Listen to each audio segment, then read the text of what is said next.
Hey guys, Nina here, welcoming you to another reading from the Ladies of Horror Picture Prompt Monthly Challenge, hosted by Elaine Pascale on her channel, The Godmother of Horror. If you'd like to read along or read previously published pieces, please visit spreadingthewritersword.com or ladiesofhorror.com. In the meanwhile, enjoy the reading.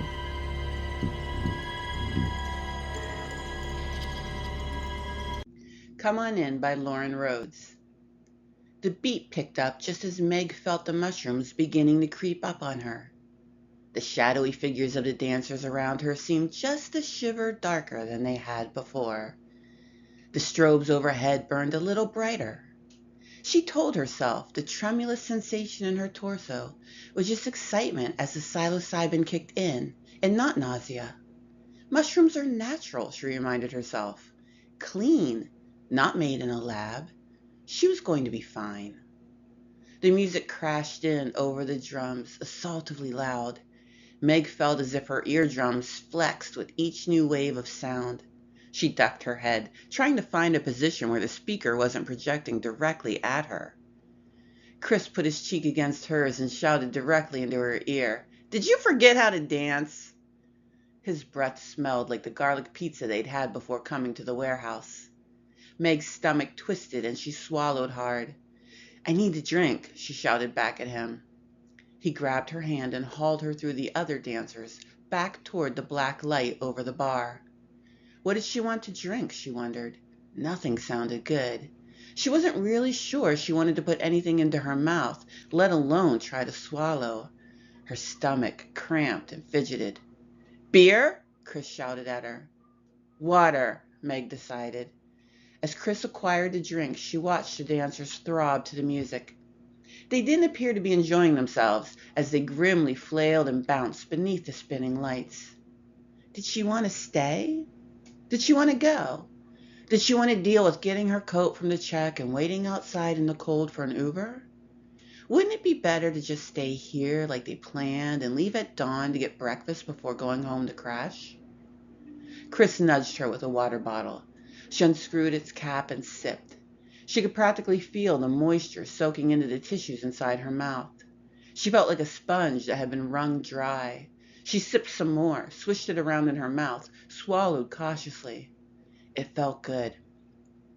Meg offered the water to Chris, but he raised the beer bottle as a toast, swung it against her plastic bottle. She fumbled the bottle, dropped it. It went spinning out of sight into the darkness beneath everybody's feet. "I'm cutting you off," Chris teased, but he held the beer out to her all the same. "Be careful," he cautioned when she took it. Before long, the beer was gone, and Chris was pulling her back out to the dance floor. Meg felt better now. The drug had settled in her head, not her body. She loved the way light streamed from the gel lights overhead. It felt good to dance, like she could feel the music sloshing around her skin, but in a comfortable way, like being in a hot tub and paddling your arms back and forth under the water. She felt herself smiling. It seemed like a long time since she had been so happy. Across the dance floor, one by one, and in a wave, people cracked the glow sticks that hung on lanyards around their necks. It looked like fireflies flickering on across the room. Meg realized that the overhead lights had gone off, although the music hadn't decreased in volume. The only light now came from the fluorescent chemicals glowing on everyone's chests, pulsing to the rhythm. "This is when it gets good," Chris promised. He lifted his pale blue glow stick to the crown of his head. He drew a line from his scalp, down the center of his nose, under his chin, down his throat. Then he let the glow stick drop onto its lanyard, reached up, and wrenched his skin apart. He peeled his face in two halves, goggling at her with parboiled eyes.